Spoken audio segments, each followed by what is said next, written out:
আজকে simple and quick একটা জুসের রেসিপি শেয়ার করছি, যেটা এই গরমে কিন্তু একদম রিফ্রেশিংও লাগবে আর খুব এনার্জেটিক ড্রিঙ্ক হয়ে যাবে। প্রথমেই আমি মোসাম্বিগুলো ভালো করে ধুয়ে একটা ছুরির সাহায্যে খোসাটা ছাড়িয়ে নিয়েছি।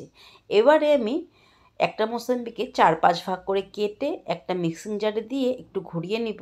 এরপর রসটাকে ছাঁকনির সাহায্যে ছেঁকে নিয়েছি। আর একটা প্লেটে আমি একটু বিট নুন আর লঙ্কার গুঁড়ো একটু মিশিয়ে গ্লাসটার উপর দিকে দিয়ে দিলাম। এবারে এখানে আমি পাতিলেবু দিয়ে দিয়েছি আর বরফ দিয়ে দিয়েছি। এবার মোসাম্বির রসটা দিয়ে দিব। এখানে আমি একটু বিট নুনও অ্যাড করেছি, সেটা ভিডিওতে ওঠানো হয়নি।